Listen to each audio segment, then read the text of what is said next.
ఆకాశవాణి వరంగల్ కేంద్రం కిసాన్ వాణి వ్యవసాయదారుల కార్యక్రమం.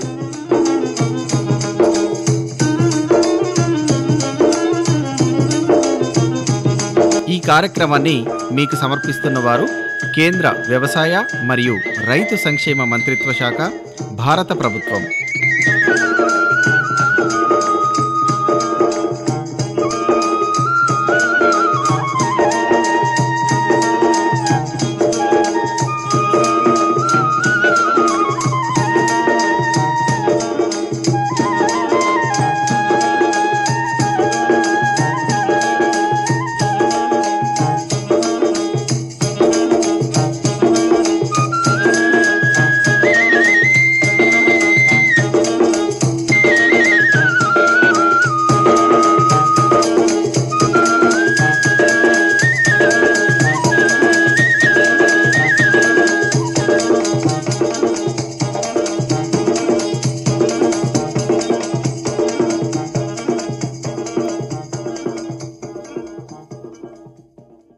ఈనాటి కిసాన్ వాణి వ్యవసాయదారుల కార్యక్రమంలో వానాకాలం వరి పంట సాగులో సస్యరక్షణ చర్యలు ఈ అంశంపై వరంగల్ ప్రాంతీయ వ్యవసాయ పరిశోధనా స్థానం శాస్త్రవేత్త డాక్టర్ వి వెంకన్న గారితో పరిచయ కార్యక్రమం ఉంటుంది.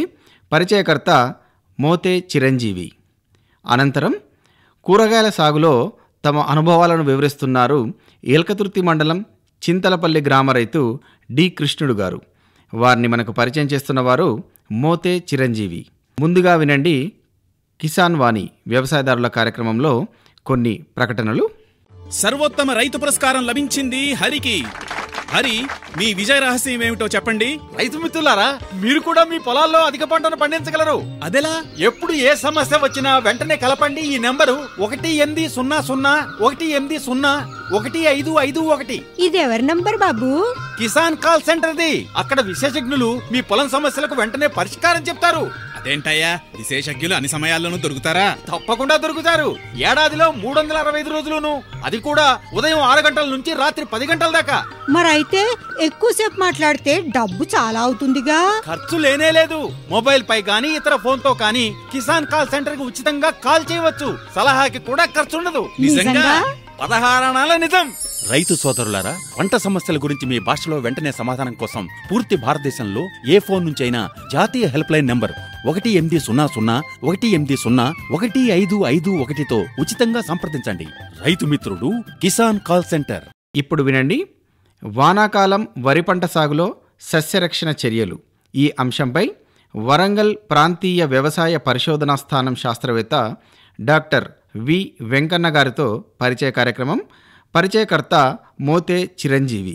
తెలంగాణ రాష్ట్రంలో అధిక మోతాదులో వరి పంటను సాగుబడి చేయడం అనేటువంటిది జరుగుతుంది. అదేవిధంగా ఉమ్మడి వరంగల్ జిల్లాలో కూడా పెద్ద మొత్తంలో వరి పంటను మన వర్షాకాలంలో సాగు చేస్తూ ఉంటారు. ఈ వరి పంట సాగు చేయడం అనేటువంటిది నాట్లు వేసుకోవడం జరిగింది. కొన్ని ప్రాంతాలలో నాట్లకు సిద్ధంగా కూడా ఆ వ్యవసాయ క్షేత్రాలను రెడీ చేసుకోవడం అనేటువంటిది జరిగింది. అయితే ప్రస్తుతం ఈ వానాకాలంలో వరి పంట సాగు చేసేటువంటి రైతులు ఎటువంటి చర్యలు తీసుకోవాలి, ఎటువంటి రకాలను ఎంచుకోవాలి, ఏ విధంగా సస్యరక్షణ చర్యలు చేపట్టాలి అనేటువంటి తదితర విషయాల గురించి క్షుణ్ణంగా వివరించేందుకు గాను మనకు వరంగల్ ప్రాంతీయ వ్యవసాయ పరిశోధనా స్థానం వరి విభాగం ప్రధాన శాస్త్రవేత్త డాక్టర్ వి వెంకన్న గారు మన ఆకాశవాణి స్టూడియోలో ఉన్నారు. వారిని అడిగి మరిన్ని విషయాలు తెలుసుకుందాం. ముందుగా నమస్కారం అండి. సార్, చెప్పండి, ఇప్పుడు వానాకాలంలో వరి పంట సాగు చేసేటువంటి రైతులు ప్రస్తుత పరిస్థితుల్లో అంటే ఏ స్థితిలో ఉన్నారంటారు? చాలా వరకు రైతులు ఎక్కడైతే నీటి వసతి ఉన్న ప్రాంతాల్లో గానీ, కొద్దిగా అడపదడప పడ్డ వర్షాలకు గానీ కొంతమంది రైతులు నారు పోసుకోవడం జరిగింది. ఇవేంటంటే మనకు రోహిణి కార్తీ అంటే 25వ తారీఖు నుంచి మొదలుకొని మనకు 20వ తారీఖు వరకు మనకు దీర్ఘకాలిక రకాలను వేసుకునే అవకాశం ఉంటుంది. కాబట్టి రైతులు దీర్ఘకాలిక రకాలు ఎవరైతే ఎంచుకున్నారో వాళ్ళు నారు పోసుకున్నారు. సో సుమారుగా నారు పోసుకున్న వాటికి కూడా నారు 10 రోజుల నుంచి 20-25 రోజుల నారు కూడా వయసున్న నారు ఉంది. అంటే ఇప్పుడు ఏంటంటే వాళ్ళు రైతులు ప్రధాన పొలం తయారు చేసేసుకుని నారు వేసుకునే స్థితిలో ఉన్నారు. ఎవరైతే రైతులు నారు పోసుకోలేదో, ఎక్కడైతే నీటి వసతి సరిగా లేదో, ఎక్కడైతే వర్షాలు సరిగా పడలేదో అక్కడ మాత్రం రైతులు తప్పకుండా మధ్యకాలిక రకాలు అదేవిధంగా స్వల్పకాలిక రకాలను ఎంచుకుంటే మంచి దిగుబడులు వచ్చే అవకాశం ఉంది. ఎక్కడైతే మనకి ఈ సమయంలో దీర్ఘకాలిక రకాలు కనుక ఎంచుకుంటే గనక మనకు దిగుబడులు తగ్గే అవకాశం ఉంటుంది. అదేవిధంగా మనకు ఏంటంటే పూత సమయంలో చలితోటి కొద్దిగా దిగుబడులు తగ్గే అవకాశం కూడా ఉంటుంది. ఇప్పుడు వర్షాకాలం వరి నాటేటువంటి రైతులు వారి యొక్క వ్యవసాయ దుక్కులలో అధిక దిగుబడి రావడానికి ముందస్తుగా ఏం చేయాలంటారు? ఇప్పుడు ఎవరైతే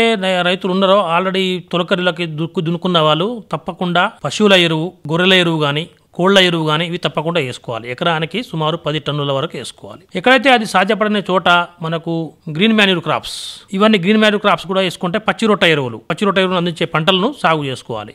జీలుగ గాని, జనుము గాని, పిల్లి పెసర గాని, మినుము గాని ఇలాంటివి గనక పప్పు జాతికి చెందిన ఏదైనా రకాలు గానీ వేసుకొని ఒక నెల 15 రోజులకి గనక పూతకొచ్చే సమయంలో గనక కలియ దున్నితే మనకు రైతులకు ఏదైతే సిఫార్సు చేయబడిన నత్రజనిలో 25% వరకు నత్రజనిని తగ్గించుకొని రైతులు భూమి యొక్క ఆరోగ్యం, అదేవిధంగా పంట మంచి దిగుబడి, అదేవిధంగా పంటను కొంతవరకు చీడపీడల నుంచి కూడా తగ్గించుకునే అవకాశం ఉంటుంది. అదేవిధంగా భూమిలో కూడా ఏవైతే రసాయనాలు వాడడం వల్ల భూమిలో మనకు రైతులకు మంచి చేసే పురుగులు ఉంటాయో సూక్ష్మజీవులు కూడా నశించిపోయే అవకాశం ఉంది. కాబట్టి ఈ పచ్చిరొట్ట ఎరువులు గాని, పశువుల ఎరువులు గాని, కోళ్ల ఎరువు కానీ, అదేవిధంగా మనకు గొర్రెల ఎరువు కానీ వేసుకుంటే కనుక భూమి ఆరోగ్యం పెరిగి పంటలు కూడా మంచిగా వచ్చే అవకాశం ఉంది. ప్రస్తుత పరిస్థితులలో ఇప్పుడు వారు పంట వేసుకునే ముందు ఎటువంటి రకాలను ఎంపిక చేసుకోవాలి? ఏ రకాలు అంటే సన్నాలు ఉంటాయి, దొడ్డు ఉంటాయి, వీటిలలో ఏ రకాలు మనకు రైతులకు మేలు జరిగే విధంగా ఉన్నాయి? ఆ రకాల గురించి క్షుణ్ణంగా వివరించండి. ఇప్పుడు ఏదైతే రైతులు ఉన్నారో ఇప్పుడు దీర్ఘకాలిక రకాలకి సమయం దాటిపోయింది. అది జూన్ 20 మనం గవర్నమెంట్ వారి కట్ ఆఫ్ డేట్. దాంట్లో ఏంటంటే సన్న రకాలకు వచ్చినట్లయితే BPT 5204 గానీ, అదేవిధంగా WGL 44 సిద్ధి అనే రకం గానీ, ఇవి సన్న రకాలు. అదేవిధంగా దొడ్డు గింజ రకాలకు వచ్చినప్పుడు 1001 గానీ, అదేవిధంగా WGL 915 గానీ, అదేవిధంగా ఈ రకాలు వేసుకోవచ్చు. ఏది మనకు దీర్ఘకాలిక రకాలకు వచ్చినప్పుడు. అదేవిధంగా ఇప్పుడైతే ప్రస్తుతం రైతులకి మధ్యకాలిక రకాలను నారబోసుకునే సమయం ప్రారంభమైంది. కాబట్టి ఎక్కడైతే మధ్యకాలిక రకాలు ఉన్నాయో 130 నుంచి 135 రోజులు, అదేవిధంగా స్వల్పకాలిక రకాలు కూడా సాగు చేసుకునే అవకాశం ఉంటుంది. స్వల్పకాలిక రకాలు కానీ మధ్యకాలిక రకాలు ఏంటంటే 125, 130 రోజులకు వచ్చే పంట కాలం కలిగినవి. దీనిలో సన్నగింజ రకాలు అయితే గనక మనకు ముఖ్యంగా WGL 962 కానీ, అదేవిధంగా JGL 1798 కానీ, అదేవిధంగా KNM 1638 కానీ, అదేవిధంగా WGL 32 కానీ, WGL 962 ఇలాంటి రకాలు సన్న రకాలు వేసుకోవచ్చు. ఎప్పుడైతే KNM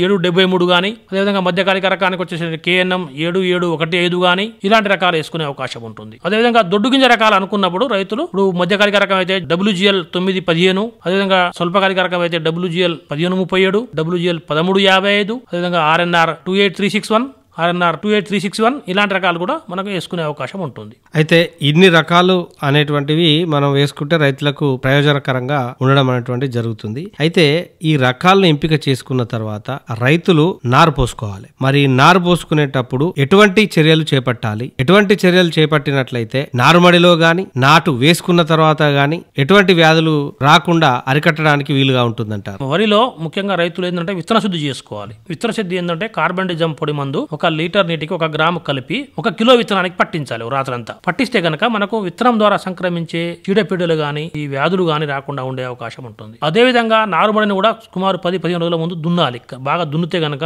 మన ఏదైతే నారుమడిలో నిద్రావస్థలో ఉన్న చీడపురుగులు గాని, అదేవిధంగా వాటి యొక్క వ్యాధులు కలిగించే శిలీంధ్రాల యొక్క అవశేషాలు గాని ఉండే అవకాశం ఉంది. కాబట్టి మనం బాగా కలియ దున్నేసుకొని బాగా ఎండకు తగిలేటట్టు పెట్టుకుంటే మంచిది. చెత్త చెదారం ఏరుకున్న తర్వాత మంచిగా చేసుకోవాలి. అదేవిధంగా దాంట్లో ఏంటంటే కంపల్సరీగా 2 క్వింటాల వరకు ఒక ఎకరం సరిపడా నారుమడికి 2 క్వింటాల వరకు మన పశువుల ఎరువు గానీ, కోళ్ల ఎరువు గానీ, వర్మీ కాంపోస్ట్ గానీ వేసుకుంటే మనకు కొద్దిగా ఆర్గానిక్ మ్యాటర్ కూడా యాడ్ చేసిన వాళ్ళం అవుతాం. వరి నారు ఆరోగ్యంగా బలంగా పెరిగే అవకాశం ఉంటుంది. అదేవిధంగా బాగా కలియ దున్నుకున్న తర్వాత మనం విత్తన శుద్ధి చేసేసుకొని మొలకెత్తిన విత్తనాన్ని మనం నారుమడిలో వేసుకోవాలి. సుమారుగా 1 ఎకరానికి సరిపడా నారుమడికి రసాయనము ఏంటంటే 2.5 కిలోల యూరియా, 3 కిలోల సింగిల్ సూపర్ ఫాస్ఫేట్, అదేవిధంగా 1 కిలోన్నర పొటాష్ వేసుకోవాలి. ఇది మొదటిగా వేసుకునేది అంటే మనం విత్తనం చల్లుకునేటప్పుడు. అదేవిధంగా విత్తనం మొలకెత్తిన తర్వాత 10 నుంచి 12 రోజులు కానీ 15 రోజులు మనకు ఉన్న నారు పెరుగుదలను చూసి ఇంకొకసారి మనకు 2.5 కిలోలు కనుక యూరియా వేసుకుంటే నారు ఆరోగ్యంగా పెరిగే అవకాశం ఉంటుంది. అదేవిధంగా ఏమైనా చీడపీడలు కనుక గమనించినట్లయితే ఎసిఫేట్ గానీ, కొరాజిన్ గానీ మందులు కొట్టుకుంటే కొన్ని ఈ పురుగులు కంట్రోల్ అయిపోయి. అంటే నారుమడిలో ఈ విధంగా చేసినట్లయితే నారు అనేటువంటిది పెరుగుతుంది. నారు పెరిగిన తర్వాత ఎన్ని రోజులను మనం వ్యవసాయ క్షేత్రంలో నాటుకోవాలి? ఏదైనా కానీ నారు ఏదైనా మనం అంటాం కదా, నానుడి మొక్క వంగనిది మానై వంగున అని. అందుకనే తొందరగా కనుక మనకు లేత నారు వేసుకుంటే అంటే 25 నుంచి 30 రోజుల లోపు నారును కనుక వేసుకుంటే మనకు మంచిగా పిలకలు వచ్చి మంచి ఆరోగ్యంగా మొక్క పెరిగే అవకాశం ఉంటుంది. ఎక్కడైతే ముదురుతుందో అక్కడ ఏంటంటే ముదిరిన నారు దగ్గర ఏంటంటే దాని యొక్క పిలకలు వేసే గుణం కోల్పోయే అవకాశం ఉంది. కాబట్టి 25 నుంచి 30 రోజుల లోపు నారు వేసుకుంటే కనుక మనకు ప్రధాన పొలంలో వేసుకుంటే మనకు మంచి దిగుబడి వచ్చే అవకాశం ఉంటుంది. అయితే ఇప్పుడు నారు మడి అయిపోయింది, తర్వాత పొలం వేసుకోవడానికి కూడా వ్యవసాయ క్షేత్రాన్ని రెడీ చేసుకున్నారు. అయితే ఈ నారు మడి సిద్ధం చేసుకునేటువంటి తరుణంలో కొన్ని రైతులకు సూచనలు కూడా మీరు ఇవ్వడం జరిగింది. అయితే నాటు కోసం పొలాన్ని ఏ విధంగా సిద్ధం చేసుకోవాలంటారు? ఇదే విధంగా పొలాన్ని ఏంటంటే ఎప్పుడైతే మనం నారు పోసుకుంటామో పొలంలో కూడా తప్పకుండా పచ్చి రొట్ట ఎరువులను వేసుకోవాలి. పచ్చి రొట్ట ఎరువులు అంటే జిలువ గానీ జనుము గానీ ఇవి కనుక వేసుకుంటే వాటి యొక్క ఆకులు అలములు వాటి యొక్క వేరు వ్యవస్థ ద్వారా మనకు భూమిలో నత్రజని స్థిరీకరించబడుతుంది, భూమి యొక్క ఆరోగ్యం పెరుగుతుంది, ఆర్గానిక్ మ్యాటర్ యాడ్ చేయబడుతుంది. లేదా ఏంటంటే మనకు పశువుల ఎరువులు కానీ లేకుంటే చెరువు మట్టి కూడా తోలుతా ఉంటారు రైతులు. చెరువు మట్టి తోలుకున్నా మనకు మంచి ఆర్గానిక్ మ్యాటర్ యాడ్ అయ్యే అవకాశం ఉంటుంది, భూమికి కలిసే అవకాశం ఉంది. కాబట్టి తప్పకుండా అది ఫాలో కావాలి. అదేవిధంగా ఇదేంటంటే పూతకు వచ్చినప్పుడు ఏదైతే మనం నారు పోసుకుంటామో నారు పోసుకునే వారం ముందు కానీ నారు పోసుకునే టైం కానీ జీలుగలు కనుక చల్లుకుంటే పూతకు వచ్చే సమయంలో మనం నారేసే టైంకి సరిపోతుంది. పూతకు వచ్చే సమయంలో భూమిలో కలియ దున్నితే కనుక మనకు అది మంచి ఆరోగ్యం వస్తుంది, మనకు భూమికి కర్బన శాతం పెరుగుతుంది భూమిలో. అదే విధంగా ఏంటంటే మనం దుక్కి చేసేటప్పుడు లోపల ఏదైతే చెత్త చెదారైనా ఉంటే రైతులు చాలా మంది రైతులు ఏంటంటే ఈ వరి మూళ్లను వరి యొక్క తగలబెడతా ఉంటారు. ఈ తగలబెడితే ఏంటంటే భూమిలో ఉన్న సూక్ష్మజీవులు చనిపోవడం, భూమిలో ఉన్న ఏమైనా మనకు మిత్ర పురుగులు ఉంటే చనిపోయే అవకాశం ఉంటుంది. కాబట్టి అసలు ఎట్టి పరిస్థితిలో వీటిని తగలబెట్టకూడదు. ఆ గడ్డి కానీ వరి మూళ్లు కానీ తగలబెట్టకూడదు. వాటిని భూమిలో కలపాలి. కలిపితే కనుక భూమిలో నత్రజని కర్బన శాతం పెరుగుతుంది. దానివల్ల మనం నత్రజని కొంతవరకు తగ్గించుకునే అవకాశం ఉంటుంది. బాగా దున్నిన తర్వాత ఏంటంటే చెత్త చెదారం కనుక మురిగిపోవడానికి అయితే మనకు ఎకరానికి 2 నుంచి 3 బస్తాల సింగిల్ సూపర్ ఫాస్ఫేట్ వేసుకుంటాం. దానివల్ల మనకు కొంత మురిగిపోయి పొలం రెడీ అయ్యే అవకాశం ఉంటుంది. అంటే ఇప్పుడు నాటు వేసుకోవడానికి ఈ పొలాన్ని కూడా సిద్ధం చేసుకున్నారు, నాటు వేయడం అనేటువంటిది జరుగుతుంది.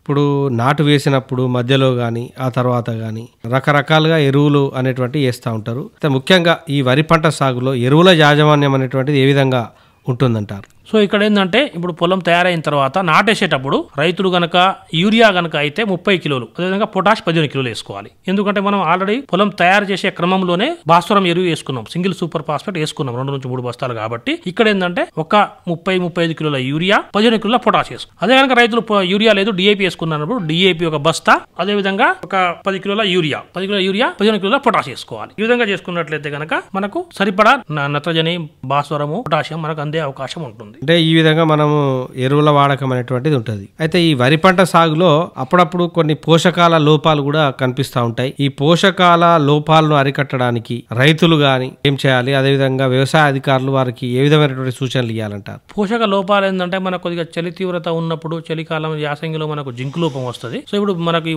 వానాకాలంలో ఏంటంటే కొద్దిగా ఎక్కడైతే డైరెక్ట్ సీడింగ్ చేస్తామో మెట్ట వరి సాగు చేస్తామో అక్కడ మాత్రం కొద్దిగా అన్నభేది అంటే ఇనుపు ధాతు లోపం కనబడుతుంది మనకు. దానికి ఏంటంటే 5 గ్రాముల అన్నభేది ఐరన్ ఫెర్రస్ సల్ఫేట్ ప్లస్ ఒక హాఫ్ నిమ్మ ఉంటుంది, నిమ్మకాయ ఒక హాఫ్ కలుపుకొని ఒక పంపు కనుక పిచికారీ చేసుకుంటే, లేదా సిట్రిక్ యాసిడ్ 1 గ్రామ్ 5 గ్రాముల ఫెర్రస్ సల్ఫేట్ అన్నభేది అంటాం, ఇది కలుపుకొని చేసుకుంటే కనుక మనకు లవణాలను తగ్గించుకోవచ్చు. ఎక్కడైతే బాగా మురుగు నీరు పోని వ్యవస్థ ఉన్నట్టు నీరు కనుక నిల్వ బాగా ఉంటే కనుక కూడా మనకు వేర్లు లోపల నుంచి లవణాలను తీసుకోవు, అందుకని మైక్రో న్యూట్రియంట్స్ కానీ ఎన్పీకే కానీ అందే అవకాశం ఉండదు. కాబట్టి రైతులు ఏంటంటే పొలాలను ఆరబెడతా ఉండాలి. ఆరబెట్టి ఆరగడితే కనుక వేరు వ్యవస్థ మంచిగా నీట్ గా తయారైపోయి లోపల భూమిలో ఉండే పోషకాలు తీసుకునే అవకాశం ఉంటుంది. ఇంకా ఎక్కడైతే పొలాలు కనుక సరిగా ఎదగక లోపాల లక్షణాలు గమనిస్తే కనుక జింక్ లోపం గమనిస్తే జింక్ సల్ఫేట్ 2 గ్రాములు ఒక ఎకరానికి 1 లీటర్ నీటికి, అదేవిధంగా అంటే ఎకరానికి వచ్చేసి 400 గ్రాములు జింక్ సల్ఫేట్ ఎకరానికి 400 గ్రాములు పిచికారీ చేసుకోవాలి. 5 గ్రాములు 1 లీటర్ నీటికి కలిపి పిచికారీ సిట్రిక్ యాసిడ్ తో కలిపి పిచికారీ చేసుకుంటే వీటి నుంచి నివారించుకోవాలి. ముఖ్యంగా వర్షాకాలంలో మనం వరి పంటలో కనుక చూసినట్లయితే కలుపు విపరీతంగా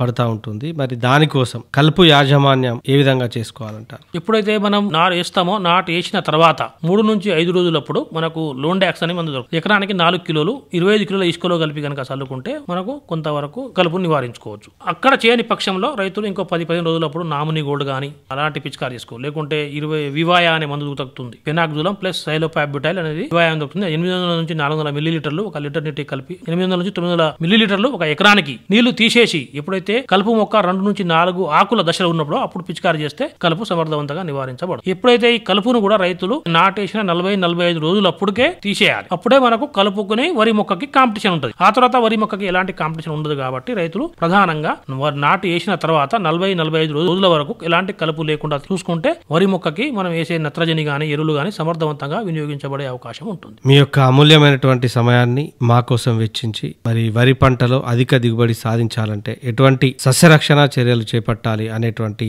విషయాల పట్ల రైతులకు మా శ్రోతలకు పూర్తిగా అవగాహన కల్పించినందుకు గాను మీకు ఆకాశవాణి వరంగల్ కేంద్రం తరపున ప్రత్యేకంగా ధన్యవాదాలండి. ధన్యవాదాలు. ఇంతవరకు శ్రోతలు కిసాన్ వాణి వ్యవసాయదారుల కార్యక్రమంలో వానాకాలం వరి పంట సాగులో సస్యరక్షణ చర్యలు ఈ అంశంపై వరంగల్ ప్రాంతీయ వ్యవసాయ పరిశోధనా స్థానం శాస్త్రవేత్త డాక్టర్ వి వెంకన్న గారితో పరిచయ కార్యక్రమం విన్నారు. పరిచయకర్త మోతే చిరంజీవి. కార్యక్రమంలో మరికొన్ని వాణిజ్య ప్రకటనలు విందాము.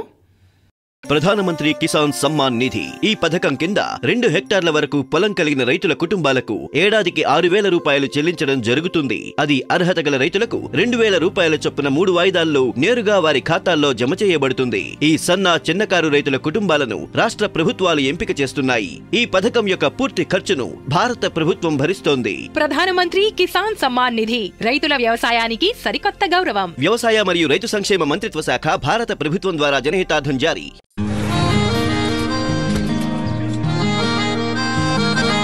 क्या बात है भाई, आजकल तो काफी खुश नजर आ रहे हो। क्यों ना हो, अब मैं ऑर्गेनिक खेती जो कर रहा हूँ ये पूरा प्राकृतिक है, ऑर्गेनिक है। इसमें हमारे खेत, हमारी फसल और हमारी जेब सब फायदे में होते हैं और इसमें लागत भी कम है। जी हाँ, आप भी ऑर्गेनिक खाद का प्रयोग करें, अपनी फसल और मिट्टी को तंदुरुस्त बनाएं और आपकी आमदनी में इजाफा करें।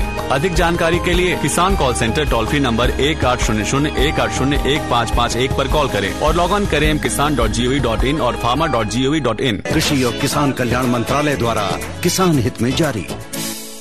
శ్రోతలు కిసాన్ వాణి వ్యవసాయదారుల కార్యక్రమం వింటున్నారు. కార్యక్రమంలో ఇప్పుడు విందాం. కూరగాయల సాగులో తమ అనుభవాలను ఆకాశవాణితో పంచుకుంటున్నారు ఎల్కతుర్తి మండలం చింతలపల్లి గ్రామ రైతు డి కృష్ణుడు గారు. వారిని మనకు పరిచయం చేస్తున్న వారు మోతే చిరంజీవి.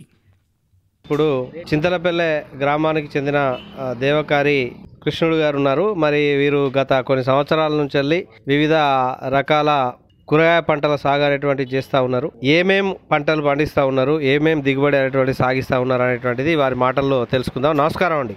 నమస్కారం. ఇప్పుడు ముఖ్యంగా మీరు ఏమేమి కూరగాయ పంటలు అనేటువంటివి పండిస్తూ ఉన్నారు మీ గ్రామంలో? టమాటా, వంకాయ వచ్చి పండిస్తున్నాం మేము. ఇప్పుడు వంకాయకు కానీ టమాటాకు కానీ దుక్కిని ఏ విధంగా మనం చదును చేసుకోవాలంటారు? దుక్కిని ఫస్ట్ ఒక 20 దుక్కి ట్రాక్టర్తో చేసుకున్నాక పెంట పోసుకుంటున్నాం. పెంట పోసుకొని మళ్ళీ 20 చేసుకున్నాక మేము మొక్క నాటుతాం. ఇప్పుడు ఈ 20 దుక్కి చేసుకునేటప్పుడు కంటే ముందు ఈ ట్రాక్టర్తో కల్కులేటర్ కొట్టడం లేదా దుక్కిని చదును చేసుకోవడం ఏ విధంగా చేస్తున్నారు? ట్రాక్టర్తోనే దుక్కి చేసుకున్నాక పెంట పోసుకొని మళ్ళీ 20 చేసి మళ్ళీ ట్రాక్టర్తో 20 చేసుకున్నాక అంటే ఇప్పుడు ఈ మొక్క నాటే కంటే ముందు ఈ మీ యొక్క పంట పొలంలో బోయలు కొట్టించుడు కానీ లేదా దుక్కిని చదును చేసుకోవడం కానీ విత్తనాలు పెట్టుకోవడానికి ఎంతెంత దూరంలో పాదులు చేసుకోవడం కానీ జరుగుతూ ఉంటుందంటారు? ఎటు ఫీటు మధ్యలో మేము మొక్క నాటుతాం. మొక్క నాటి అంటే ముఖ్యంగా ఇప్పుడు మీరు టమాటా కానీ విత్తనాలను కానీ మొక్కలను కానీ ఏ విధంగా తీసుకొస్తారు? మీరు విత్తనాలను తీసుకొచ్చి నారాలకి చేస్తారా లేదా మొక్కల్నే నేరుగా కొనుక్కొచ్చి నాటుతారా? నేనే నారు పోసుకుంటా. మేమే సీడ్ తెచ్చుకొని మాకు నచ్చిన సీడ్ తెచ్చుకొని నారు పోసుకుంటాం. మీరు ఏం సీడ్ తీసుకురావడం జరిగింది? మాకు గత కొన్ని రోజుల నుంచి ఏ సీడ్ పెడితే ఎట్లా దిగుబడి వస్తుందని తెలుసుకొని దాని మీదకెళ్ళే తెస్తున్నాం. ఇప్పుడు ఈ నారు పెంపు చేసేందుకు గాను ఈ నారుమడిని ఏ విధంగా చేస్తారు? ఏమన్నా ఎరువులు వేస్తారా? ఏ విధంగా మీరు తయారు చేసుకుంటారు నారుమడి? మంచిగా దుక్కి చేసుకొని 2-3 తారల తవ్వి మెత్తగా దుక్కి చేసుకున్నాక ఇంత కట్టి అదే వేసి కాలబెట్టి దాన్ని బెడ్ లెక్క కడతాం.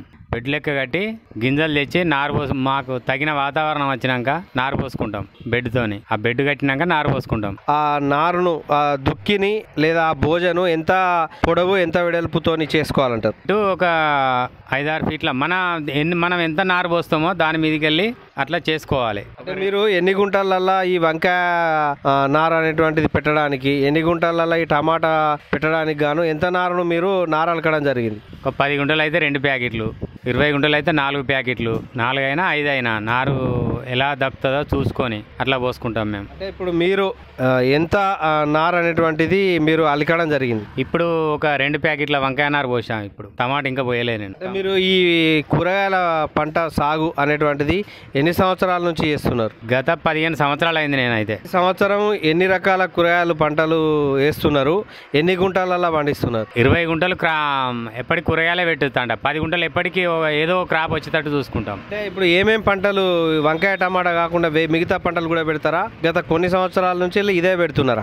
బెండ కూడా పెడతాం. బెండ పెడతాం, గోడి చిక్కుడు పెడతాం. వాతావరణాన్ని అనుకూలించుకొని మాకు తగిన వాటర్ అనుకూలం కావాలి. వాటర్ మాకు తగినంత లేదు, లేకనే ఇట్లా మేము పెట్టుకోవడం. ఇది భూమి కూడా ఎక్కువ లేదు కాబట్టి ఎప్పటికొక 20 గుంటలు కూరగాయలు పెట్టుకుంటూనే ఉంటాం. అంటే ఈ సంవత్సరానికి గాను ఏ కూరగాయలు అనేటువంటివి పెట్టిల్లు, ఏ కూరగాయలు పెట్టబోతున్నారు? ఇంకొక నెల రోజుల తర్వాత టమాటా పెడతా. ఇప్పుడు వచ్చి వంకాయ వెళ్తాంది కానీ ఈ వాతావరణంతో అంతా క్రాప్ అంతా పడిపోయింది. ఈ వంకాయను ఎన్ని గుంటలల్లా మీరు పెట్టడం జరిగింది? వంకాయ నారును ఏ విధంగా మీరు నారుమడి అలికిల్లు? నారుమడి అలకడం ఇదే దుక్కి చదనగా చేసుకొని బెడ్ కట్టుకోవాలి. 5 ఫీట్ల వెడల్పుతోని 6-8 ఫీట్ల పొడుగుతోని బెడ్ కట్టుకొని ఒక 2 ప్యాకెట్ల నారు పోసుకోవచ్చు. ఇప్పటి వరకు ఒక 15 గుంటల వంకాయ అయితే నాకు వెళ్తుంది 2 రకాలు. ఇప్పుడు ఈ విత్తనాలు పోసేటప్పుడు ఏమైనా ఎరువులు వేస్తారా, లేకపోతే సేంద్రియ ఎరువులు అంటే ఈ గొర్రె ఎరువు, మేక ఎరువు వేస్తారా? మాకు ఆవులు ఉన్నాయి, ఆవుల పెంట పోసుకుంటాం. పోసుకొని మంచిగా 2-3 సార్లు తవ్వినాక ఏదైనా కట్టి వరిగడ్డ వేసి కాలబెట్టి మళ్ళీ ఒక 15 రోజుల తర్వాత మళ్ళీ తవ్వి నేను నారు పోస్తా. నారు మొలకలు అంటే విత్తనాలు చల్లిన తర్వాత ఎన్ని రోజులకు మొలక అనేటువంటిది మొలకెత్తే అవకాశం ఉంటుంది? టమాటా వచ్చి 5-6 రోజులలో కనబడుతుంది. వంకాయ 8 రోజులు అవుతుంది. 8 రోజులలో ఏదైనా కనబడుతుంది. అంటే ఇప్పుడు ఈ నారుమడిలో ఉన్నటువంటి మొక్కను తీసుకుపోయి నాటాలి అంటే ఎన్ని రోజుల మొక్క అయిన తర్వాత నాటడానికి అవకాశం ఉంటుంది? 20 రోజుల వరకు టమాటా నాటుకోవచ్చు. వంకాయ వచ్చి 25 రోజులు, నెల 10 రోజులలో మొత్తం కంప్లీట్ నాటాలి. ఇప్పుడు మీరు 20 గుంటలల్లా కూరగాయలు పండిస్తున్నారు కదా, మీరు ఈ నారు ఎదిగిన తర్వాత ఈ నారు పెట్టడానికి ఒక్కొక్క మొక్కకు ఎంత ఎడం ఉండాలంటారు?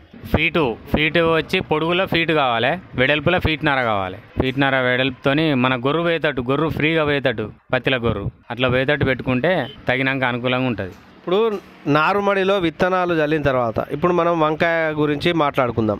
వంకాయలో ఇప్పుడు వంకాయ నారుమడి బోసిల్లు అది మొలకెత్తేటువంటి అవకాశం ఉంది. అవకాశం ఉన్నటువంటి తరుణంలో మొక్క ఏపుగా ఎదగడానికి, మంచిగా బలిష్టంగా ఉండడానికి ఏమన్నా ఎరువులు వాడతారా నారుమడిలో? నారుమడిలో వాడతాం. ప్రస్తుతానికైతే ఆ సాళ్ళల్లో డిఏపి పోస్తాం. అక్కడక్కడ డిఏపి కానీ 20 కానీ పోసి గింజలేసి వాటర్ ఇడతాం. అంటే ఇప్పుడు ఒక 25 రోజుల తర్వాత నాటాలి కదా, ఈ 25 రోజులల్లో ఏమేమి ఎరువులు ఎప్పుడెప్పుడు వేస్తారు? నారుమడికి గింజలు పోసేటప్పుడే ఎరువు వేసుకోవడం. ఎరువు వేసుకున్నాక గింజలు పోయాలి సార్లు గుంజినాక బెడ్ మీద. తర్వాత మెటలాక్సిల్ కానీ నారు చావకుండా మెటలాక్సిల్ కానీ హిమేల్ గోల్డ్ కానీ ఏదైనా అప్పుడప్పుడు నారును చూసుకుంటూ ఎర్రబొర్రకుండా, తెగులు పడకుండా, కొరిమి రోగం రాకుండా ఇవి 2 కొడితే సరిపోతుంది. 2 సార్లు పోతే 2 సార్లు ఈ వాతావరణం మీద ఖరాబ్ అయిపోయింది ఎంత బెడ్ కట్టినా.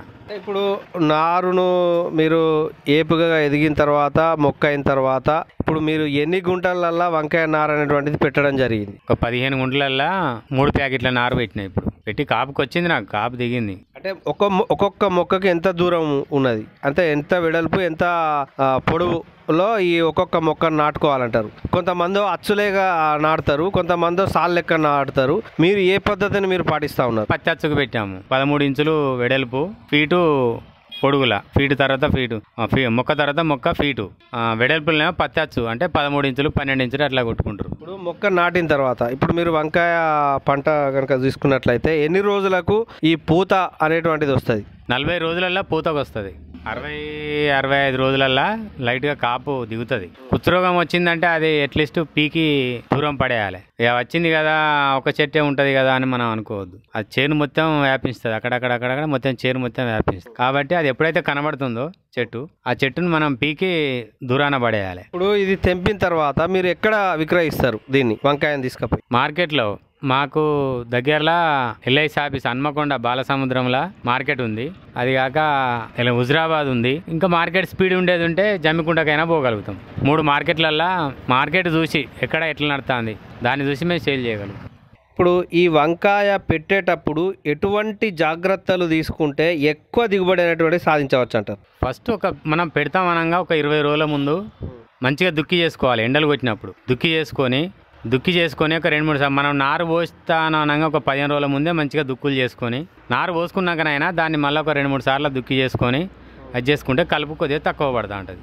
పెట్టినాక మంచిగా గొర్రెదోలుకుంటా అట్లుంటే చెట్టు ఏపుగా వస్తూ ఉంటుంది. ఇది మీరు అన్నారు, ఇది మనం ఖచ్చితంగా పండిస్తే ఒక 4-5 నెలల పంట అన్నారు. అంటే ఇక్కడ ఈ 4-5 నెలల వరకు తీసేటువంటి క్రాప్లో మనం పెట్టిన తర్వాత ఫస్ట్ క్రాప్ ఏ విధంగా ఉంటుంది, సెకండ్ క్రాప్ ఏ విధంగా ఉంటుంది, తర్వాత క్రాప్ ఏ విధంగా ఉంటుంది? ఫస్ట్ క్రాప్ మామూలుగా వస్తుంది, సెకండ్ క్రాప్ మంచిగానే వస్తుంది. అప్పటి నుంచి తోట నడుచుకుంటా అంటే తోట లాస్ట్ దాకా మంచిగానే దిగుబడి వస్తూ ఉంటుంది.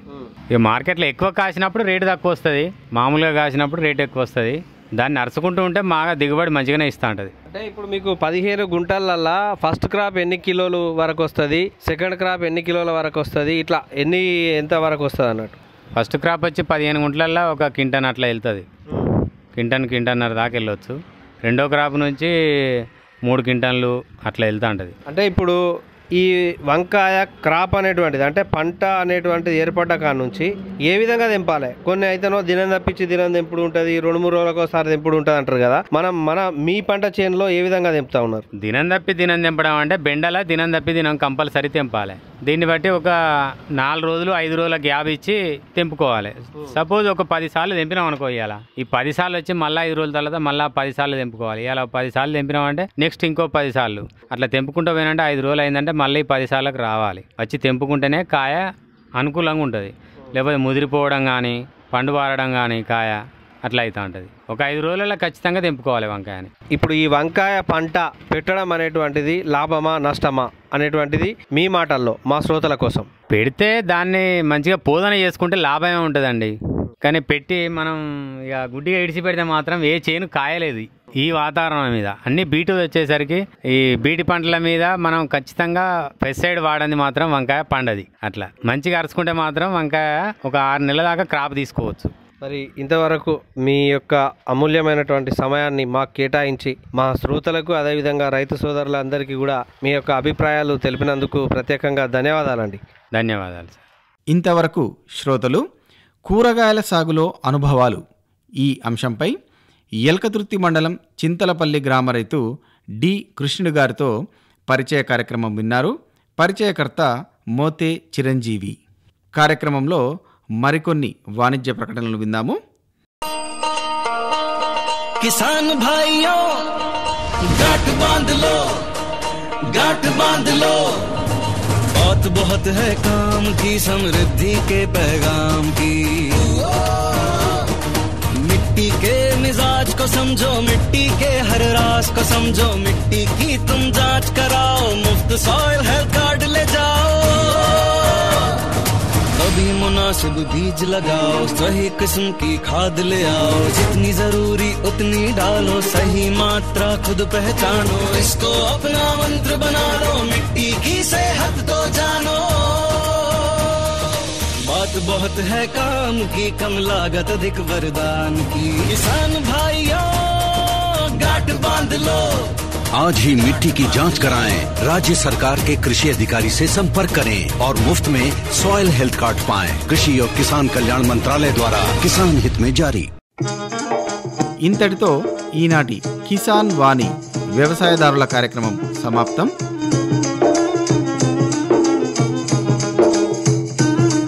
ఈ కార్యక్రమాన్ని మీకు సమర్పించిన వారు కేంద్ర వ్యవసాయ మరియు రైతు సంక్షేమ మంత్రిత్వ శాఖ, భారత ప్రభుత్వం.